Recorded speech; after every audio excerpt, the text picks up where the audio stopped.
everyone, Hafsa here. This is the second lesson about backgrounds, and today we are going to focus about the actual work that a background artist does. So last lesson we talked a little bit about how the background designer is responsible to creating the overall look of the backgrounds that the other artists are going to replicate later on. And how as an independent animator you have more control and can actually decide on all the things within the background and the art style. We also tried and create a bunch of thumbnails using different base perspectives and basic shapes and give them more depth and focus using lighting. In this lesson we're going to actually create good perspective, outlines, divide our background into the actual final layers, and use coloring and texture to create a final finished background product. We can use the thumbnails that we've done in the last lesson. Just choose one of them which looks really nice but not too complicated, and try working using it for this lesson.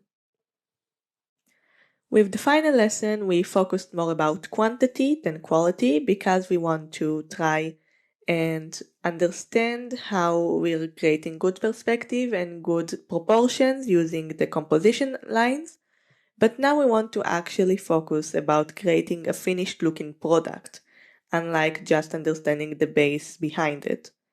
So in this time, we're only going to work on one or two backgrounds depending on how experienced you are with the process.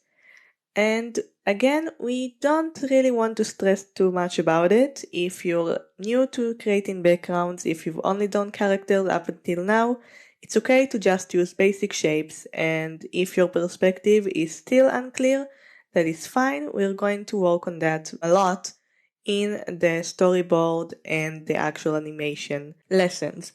So it's good to have an understanding on how to create perspective and how all of these things work. But remember that with these kind of things, it's good to just practice a whole bunch until it comes more like a second nature. Start with doing it with cubes and simple shapes and then slowly add more details to your backgrounds. You don't need to have too many things right now. We just want to focus about adding colors, lighting, and creating clean line art for this video. So if it's not aesthetically pleasing, that is still fine, and you will be able to create new backgrounds for your final product animation in the later lessons. If you are experienced, you might want to create some more details, more perspectives, more lines, more textures, anything that you're not really used to do. We're just going to go over the techniques on how I do things and what we need to keep in mind when creating our final product. Okay, with that out of the way, let us begin. Last lesson, I touched about the idea of the background artist having multiple roles when creating a background. I specifically talked about being a layout artist and a colorist. So in this section, we're going to focus about being a layout artist. Now, the layout artist is the person who is responsible to making sure that the construction of the background is correct, that you're using the right perspective, and that the proportions and composition of everything is correct, as well as separating each layer on their own. Now, when you're separating layers, you have to draw the things behind them as well. So if you had a thumbnail with composition with different layers, you now want to actually create a different layer within the Procreate software. Just completely go and draw a different layer and create a complete drawing of each one of them. So that when you hide the first layer, the ones behind them are still a complete drawing and they're not just, blank. We're going to do that just because if we want to have the character interact with the environment, or if we want to use camera movements, we will need this layer separated. It's also easier to work on each layer separately, especially if you don't want to go out of line or want to add special lighting effects on a specific layer, which will make it harder to do if they're all on one illustration. So, for the sake of convenience, for the first step, just go and separate your layers into actual different layers if you haven't done this already. Now, as a layout artist, you want to correct your perspective. This is actually something that is quite individualistic, because even though we have perspective guidelines and perspective grids, in some shots and in some instances and art style, you don't actually have to make the perspective completely perfect. Even though we do have the tools for it, it's not entirely necessary and might even sometimes look weird depending on how you're going to animate the character.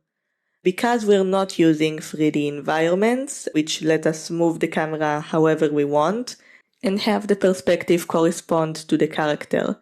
A lot of the time, if your character moves in the scene, you might have slight inconsistencies, which will create an overall weird look. And what we actually want is for the background to work with the character, and not for the background to be completely correct and then the character will look weird on it.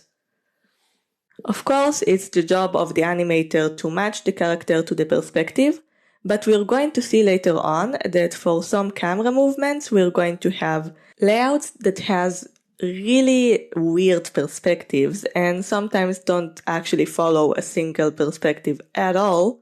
So it's better to actually treat each part of your background as its own element and try to create a perspective which approximately works together, just with an understanding of cubes and how we place them on the scene, then stress about creating perfect perspective. It's also important that you're not limiting your art style and composition with the perspective, so make sure that the background itself looks nice. Anything else beside it is just something that is going to make the quality of your background and animation better, but it's not completely necessary to create good backgrounds. That being said, we still want to know how to use grids and correct perspective as much as possible, especially when we're making stationary backgrounds, as we're going to do right now. So, after we used basic volumes, shapes, and values to understand the general proportions and placement of objects in our environment through thumbnails, it's time to sketch them with a little bit more construction in mind. For this, we need to understand perspective rules. So, perspective refers to the way that an object will seem to change its shape, depending on the position from which you look at it. In animation, we take advantage of this phenomenon to create the illusion of a 3D space on our screen, even though we actually create a 2D drawing. To do this, we will be using perspective rules, and our tools will be the horizon line and the perspective points. The placement of the horizon line is decided by the height and angle from which you are looking at the scene. Basically, where you're going to place your virtual camera. The lower the horizon line on the screen, the closer your camera is to the ground, and the object in your scene will be seen from below. While the higher the horizon line is on the scene, the more from above you're going to view your environment, and every object in your scene is going to be seen from a top view. Having the horizon line in the middle is a more neutral perspective and where most of your shots are going to be seen from. Now, it's important to remember that the horizon line is the base guideline on the entire perspective of your scene. Because no matter how many additional perspective points you're going to add, just by placing the horizon line at a certain area of your screen, you are going to create conditions from a certain angle. So if your horizon line is high or low, you're going to need how to animate and how to understand that certain angle and perspective for every object in your scene, including your characters. So for the sake of this exercise, I recommend beginners to have the horizon line somewhere in the middle of the screen, while for more experienced listeners, I recommend you to try and play around with the angles that you're going to be using for the background. Of course, if you already have a certain thumbnail from before, just stick to that one, as I've said. But again, if you feel like you've chosen something just based on the aesthetics and you might not feel comfortable with a certain angle right now, it's okay to switch to something different just to make the exercise themselves easier. So, the horizon line will determine the central plane on which every action is going to take place on. You want to make sure that you understand and match your perspective to that plane, and that every other perspective point is going to connect to it. A perspective point is basically a tool that lets you measure the correct height of every object in your scene. Basically, every line that comes from the perspective point represents a certain height. So every object that touches that line that's coming from the perspective point is going to be the exact same size. You need to take this into consideration when you're designing your background, because you want to add your details in a way that makes sense. A lot of the time when people design backgrounds, they don't take into consideration the relative size of object in an environment. A lot of the time you will see doors which only reach to the middle of the wall with windows that go above it, or small windows or big doors, or you will see mistakes in sizes of tables, chairs, utensils. You will see stuff like trees the size of mountains. A lot of the time people just go for what looks good and not what makes sense. And then when you add your characters into the scene, suddenly the entire thing starts to look weird. So, when you're adding your perspective points and your details, you need to make sure that the relative size itself is correct. This is an especially common mistake when you're creating your background without any consideration to perspective, or even just when you're thumbnailing really quickly without paying much of attention. And then when you add the perspective point, you see that suddenly small details in the background are as tall as a street lamp or something like that.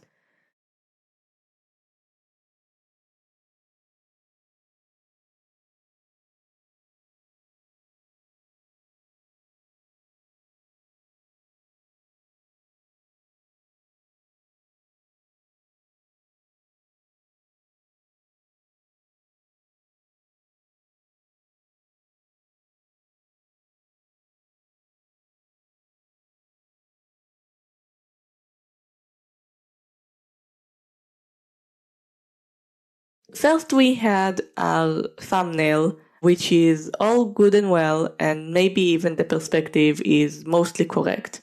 But now we want to make sure that it all makes sense. That we're going to add our perspective points and grids and just fix everything before we create the final line out. Most backgrounds are only going to use 1, 2, or 3 perspective points. Basically, each perspective point will create an additional plane to the first plane created by the horizon line. I'm going to show pretty simple examples of 1, 2, and 3 perspective points with really basic shapes and layouts and not a lot of details. Feel confident in your skills, you can have many more details and many more layers.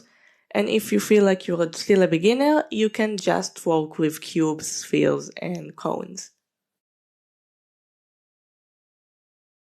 The point of this exercise is just to make sure that you can place and work with your perspective grids correctly. First, we want to have our thumbnail and sketches with as correct perspective as possible, and then we're going to match the grids to it. Because we want to make sure that our composition is still balanced and that we still follow the overall idea that we had to the scene and not limit ourselves with the perspective grid straight from the start. With 1-point perspective, this will usually be placed inside your screen because every object in your scene is going to point towards that point and create the illusion of depth. This is actually very simple to use, and this is where most beginners start. Detail in your scene is going to follow this guideline, and the only thing you need to keep in mind is just to make sure that the spacing in the horizontal plane makes sense. Basically, the closer something is to the camera, the bigger the spacing of the vertical lines are going to be, while the closer something is to the horizon point, the smaller the spacing on the vertical lines are going to be. You need to make sure that your spacings are even if you have something that is repeated, such as buildings or signs or roads, or you want to make sure that the randomization of the sizes in your scene is still sticking to the idea of having smaller things closer to the horizon and bigger things closer to the camera. Because even if you're drawing something which is natural, such as trees or rocks, you still want to create the illusion of depth using correct perspective. So you need to make sure that, again, your perspective doesn't create weird situations where smaller things are big and big things are small, just because you didn't stick to the 1-point perspective with the height measuring. Next, we have 2-point perspective. This basically adds additional plane to the one plane that the first perspective point creates.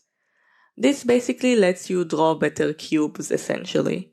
And by drawing better cubes, you can have better understanding of volumes, same as we did with the 3/4 view of the character design in our previous lessons. Basically, this is the jacked up version of the 1-point perspective, because now you have easier time to create correct volumes and not just correct planes and heights. With this, you need to be careful that you actually create the correct perspective in your base plane. So you need to make sure that you place your perspective points in the correct spacing on the horizon line. You can actually check yourself by placing one perspective point in a way that matches your rough sketch, and then shifting the other perspective point around until you create a plane which looks correct with 19-degree angles in the squares, or by just having the lines of the other perspective point match your composition. The nice thing about using Procreate to add the perspective grids is that you can actually shift your perspective points outside of your screen. So even if you want to create almost parallel lines, you can just move your perspective point way out of your canvas and create the correct perspective grid quite easily.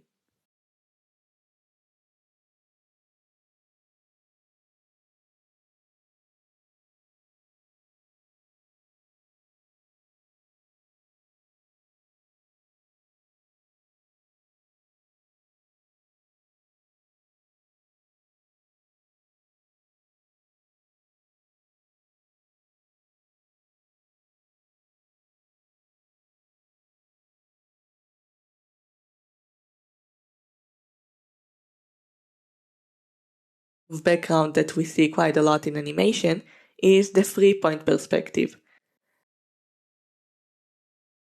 An additional plane to our cubes, and let us see them from above or below. This lets you play around with high angles and giving us more varied looks to our animations. This perspective is quite tricky because you will also have to animate your characters with that perspective, But unlike 1 and 2 perspective points, which have a somewhat neutral perspective which is easy to understand and animate on, having a 3-point perspective can become quite tricky if you're not familiar with it. Able to animate with a grid on, so you need to make sure that you understand what you're doing before choosing this perspective. I specifically recommend practicing a lot drawing backgrounds and cubes in different perspectives before moving on to characters, because they too are made of volumic shapes which you will be drawing a lot in the backgrounds with these perspectives. Later on, when you're trying to animate with a 3-point perspective or even a 4-point perspective which is completely deformed, you will not be matching your character to a specific grid, but to the actual details of the background around them. It's important to understand the overall simplified shapes of your background and how to show them in different perspectives before trying to animate your characters at that point.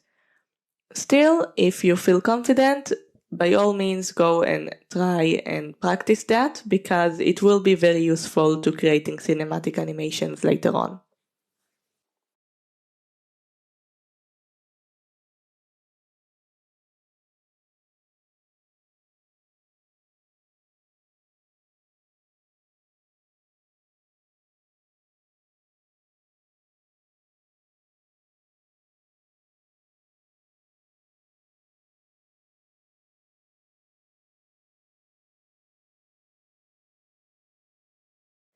When creating clean lines and details in your background, there are two main things that you need to consider.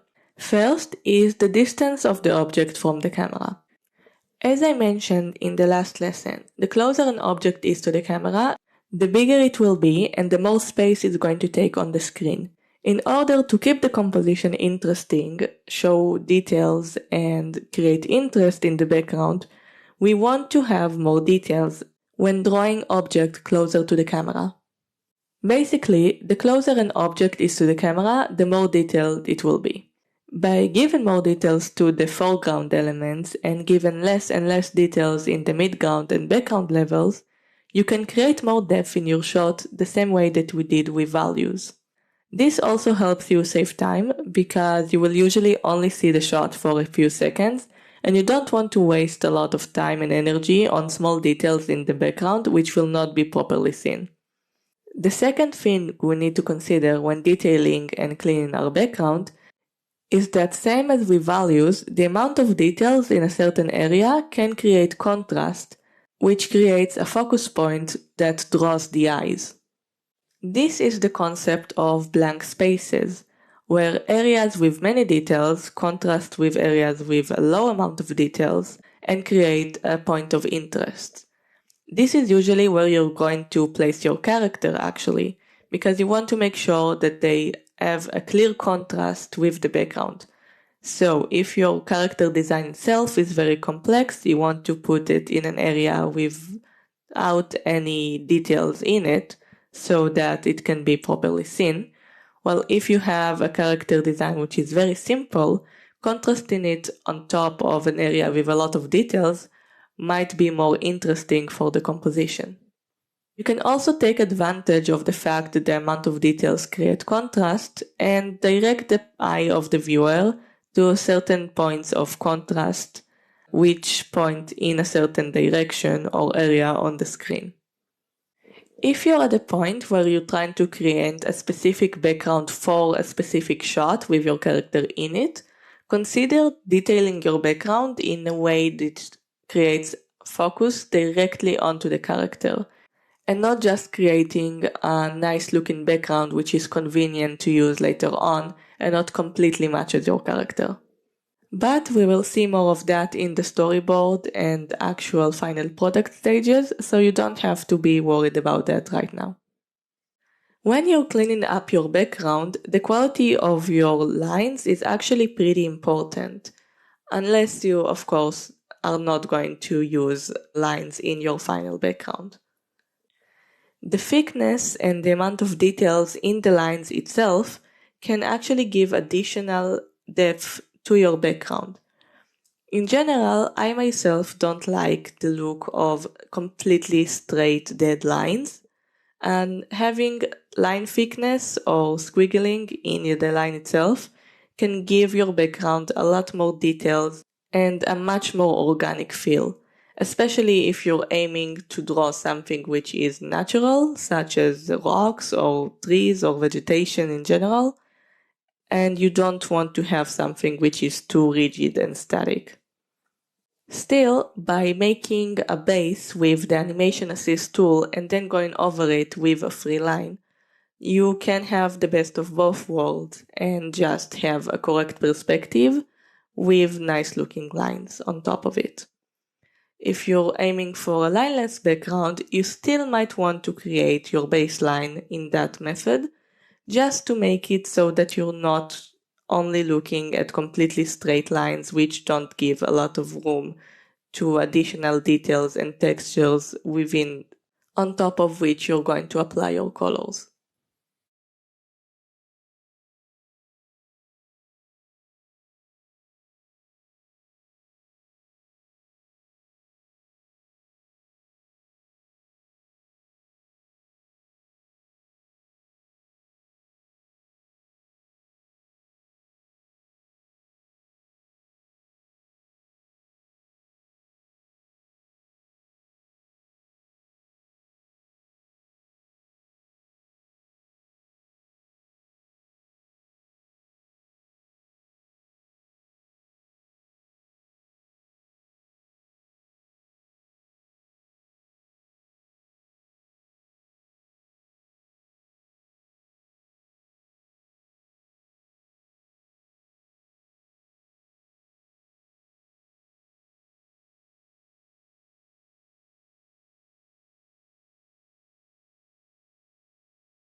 Now that we have the actual layout and line art for our backgrounds, it's time to actually color it. So, before with our thumbnails, we had the overall look and depth of the scene using the values. Now we want to add colors in a way that matches this atmosphere that we've created before. A lot of people actually struggle quite a lot with choosing their colors and effects and textures in the backgrounds that they are creating.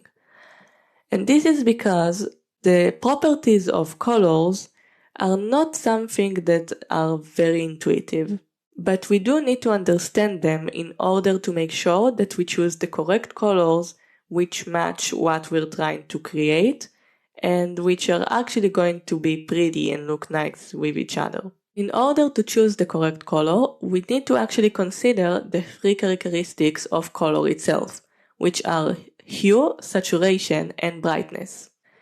The hue of the color refers to the actual name of the color. This is basically what most people think about when they are asked about color. This is basically calling your color yellow or red or blue or green, etc. Saturation is the amount of pigment in that base color. Basically, this is how pure of a color it is, or how gray your color becomes. Brightness refers to how much black or white is mixed into your color. This also actually affects your color saturation, because the brighter the color is, the less saturated it is. Each one of these aspects will determine the final color that you're going to actually be using on your background. This might be surprising, but each hue actually have its own built-in value.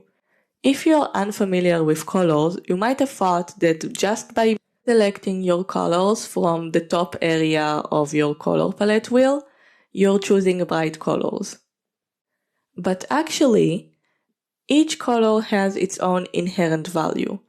As you can see here, when I take the color wheel and completely desaturate it, you create a large scale of different gray colors. Basically, the values are different. And as we've seen with our thumbnails, the different values inherent to the colors are going to give us different ideas of depth and brightness. And some colors will inherently contrast more with each other just by virtue of having different values. It's also very useful to know the inherent value of your color, just to make sure that when you mix them, you know that you're going to create a certain amount of contrast, and that you're not creating unintentional focus points, or on the other side, don't have enough contrast between the different layers and details in your scene. Let's talk about contrast itself. As you can see, how much an object pops out of the environment will depend on both its own value and the value of the objects beside it. You can see with this example here that when I change the overall color and brightness of the background, some areas and some circles are going to pop out more in comparison to the overall contrast that you have when the background is darker or brighter. When objects with different values are close to each other, the way that we perceive them will be affected by value groupings in the environment. In simple terms, the closer the value of two different objects is to each other, the more contrast you will have with the values that are different from them. If you are looking here at the screen, you see that when I create a dark background, the white parts of the screen are popping way more than if I have mid-range grays, because the amount of contrast between the white to the other two values is far greater than when I have a mid-range in the middle. So when you're choosing the colors in your background, you need to consider the inherent values in them to make sure that you're keeping the overall amount of contrast in your composition consistent and according to the thumbnail that we've done. And not choose colors that just look good with each other, but affect the amount of focus or depth in your scene. This is actually quite a common mistake, and something that a lot of people don't understand and later get frustrated with when they choose their colors and suddenly their entire drawing looks flat and they don't know why. But when you're choosing your hue, you need to make sure that you're choosing the correct hue. You need to make sure that the hues that you're choosing work well with each other. And for this, we use color harmony. You might have learned before that the three basic colors are yellow, red, and blue, and that mixing them creates every other color. This is correct for traditional art because these hues are something that you cannot create by mixing other colors. But due to the way that the screen works, in digital medium, the base colors are actually blue, red, and green instead of yellow, corresponding to the RGB color profile that you usually choose when creating a new file. Actually, this is something which is quite important if you're working as an illustrator, as opposed to someone who's just making digital art. Because if you're going to print your art, you need to make sure that the initial color profile that you're choosing is corresponding to your printer, Otherwise, you might have unexpected colors on print and you wouldn't understand why, because on the screen it looks a different way. But assuming that we're only going to be making backgrounds for animation, which are only going to be viewed digitally, you don't need to think about it when designing your background and choosing your colors. A thing you do need to consider though is that the idea of only 3 primary colors is basically a lie, because for each primary color you have both a cold and a warm version. The cold version is going to shift more towards blue, and the warm version is going to shift more towards red, making it so you can basically create the base color palettes with 6 colors instead of 3. The reason this is important is because the amount of contrast you can get from your base color will change depending on if you combined cold or warm colors. And the colors you're going to get by mixing them are also going to differ. These combinations of choosing the basic hues and choosing their cold and warm variation are going to give us more or less contrast and create the color harmony. You always want to try and mix both warm and cold colors when you're choosing your color backgrounds, because if you're only going to choose warm or cold colors, the entire color palette is going to look a lot more flat.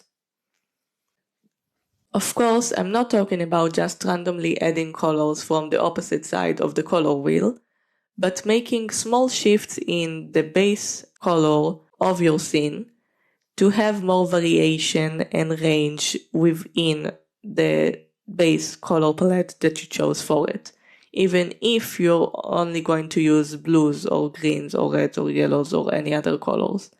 You want to make sure that you have enough variation within that color range. A nice thing about using Procreate is that you have a built-in color harmony feature. Using the color harmony window to select your base hues, which look well together, is going to be very useful. But still, they're not going to be the final colors that you're going to be using in your background, because they might not necessarily fit the values that you've decided in advance. What we actually want to do to choose our final colors is take the hues that we chose using the harmony wheel window and then adjust them to make sure that they have the right value and right amount of contrast with the other colors that we make in our palette for the background. As you can see here, just because you picked complementary colors with your color palette window doesn't mean that they will contrast in the right way according to the values that we used for the thumbnail. Just by changing the hue, you create new combinations and new contrast, even if the colors are complementary and look well together.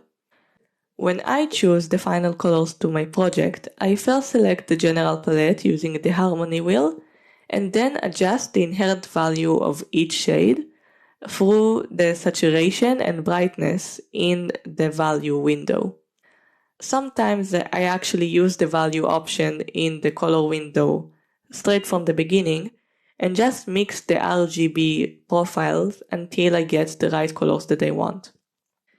An important thing, and actually a very useful thing to remember when mixing your colors, is that when you choose colors from the opposite side of the color wheel, you create gray. But if you put them together side by side, you create the biggest amount of contrast that you can have. So by alternating with grays and saturated colors, you create a lot of depth and variation in your color selection. I generally tend to use a very saturated color palettes because they draw the eye a lot more than gray palettes, and this is good for my social media views. But if you have different aesthetics, by all means you can go and choose any other colors that work well, as long as you keep the values correct for the overall lighting and mood that we chose in the thumbnail. Straight from the beginning, I'm going to tell you that there is no one way to color a background. It's highly dependent on your software, your style, your aesthetics, and even the overall aesthetics of your character, because you want to make sure that they all work well together and create a coherent style which looks good. Any means by which you can achieve this goal are fair game when coloring your background. There's no one method which fits everything, especially if you're trying to create different look to your background. If you're going to have something which is more glow and futuristic, you will use one brush, and if you're going for a more traditional effect, you will go with another brush. So from the get-go, there is no one way to color the background, and you can basically do whatever you want with it as long as you keep your values and the composition and perspective correctly.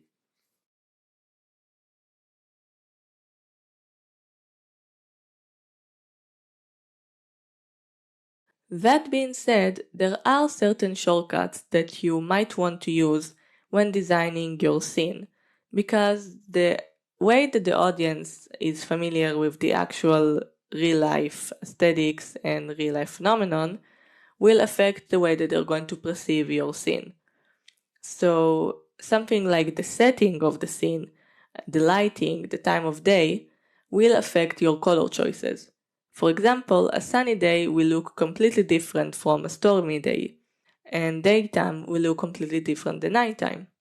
Each setting has their own associated value range, meaning that the actual color range will change to fit that, because you might not be able to use certain colors because they will be too saturated, too dark, have values which look unnatural in the context of your scene and setting.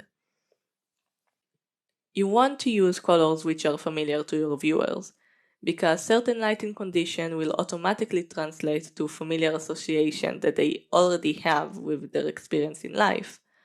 Night sky is black, sunsets are orange, cloudy days are gray, etc. When choosing the base colors of the objects in your environment, you need to take into account the value contrast between them. You need to make sure that they both contrast well with each other to draw the eyes to the correct areas, and that the overall level of contrast is being kept with the layers, as we've discussed before, with the local values in each layer in the thumbnail composition.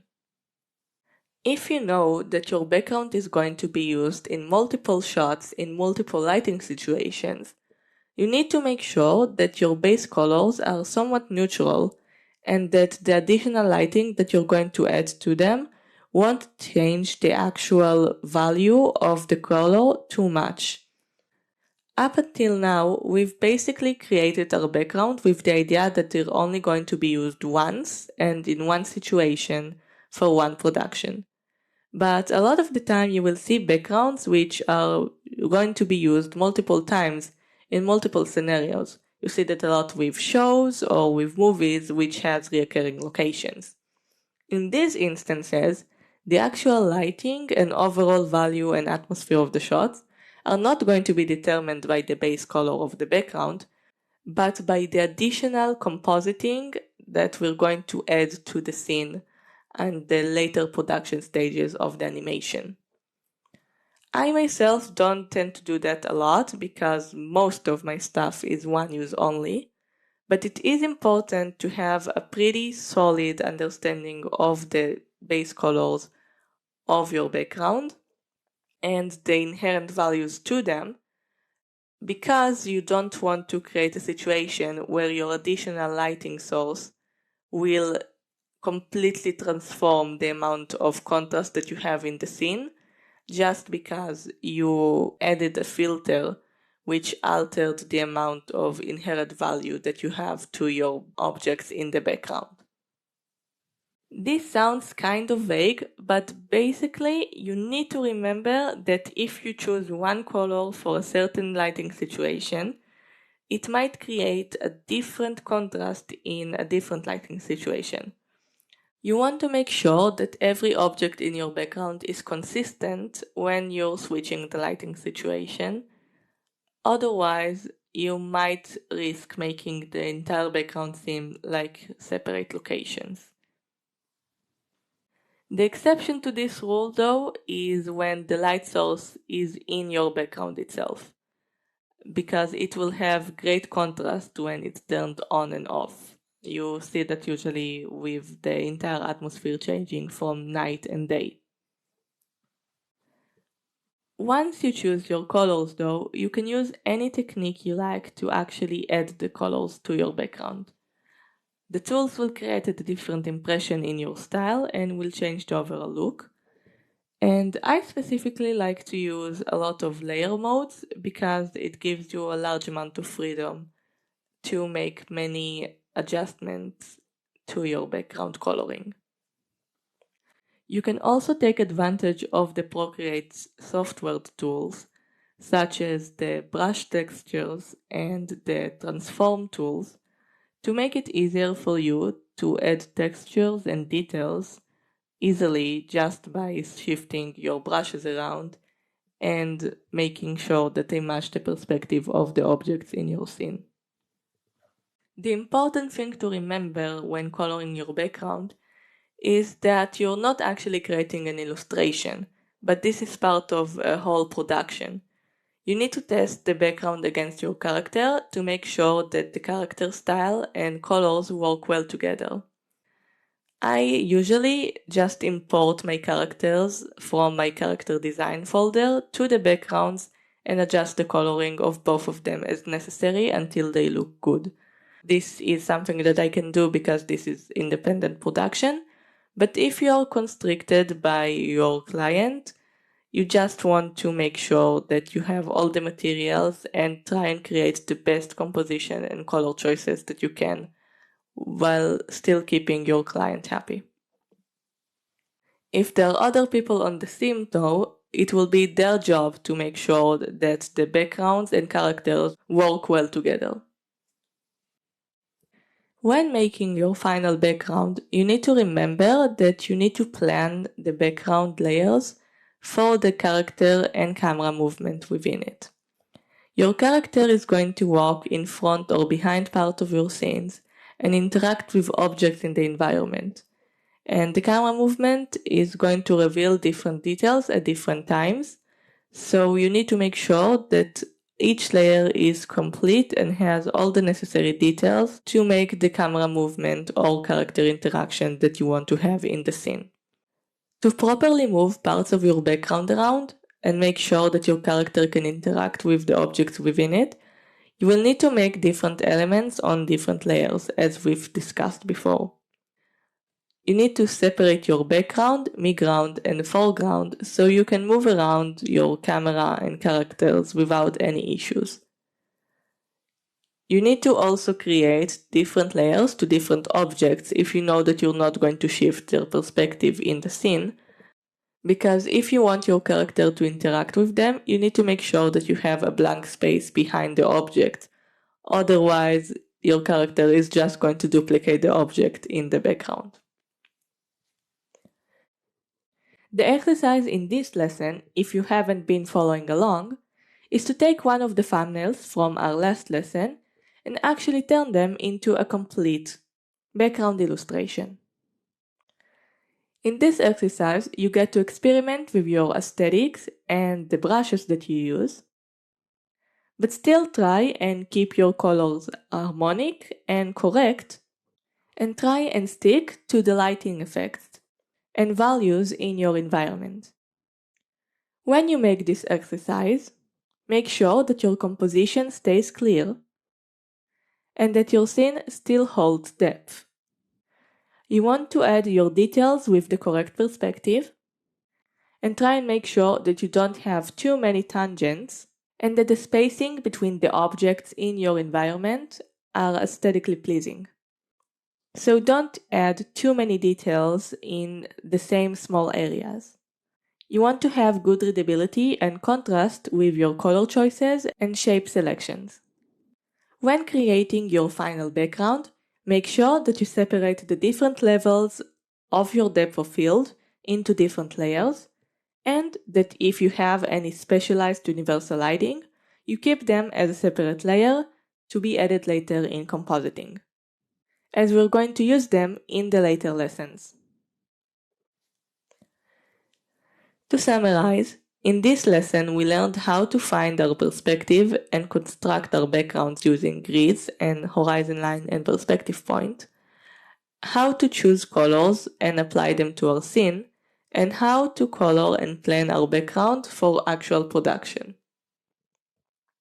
Next lesson, we'll start with actually animating and go over the basic rules to create the movement in animation. Thank you for watching and see you next time. Bye!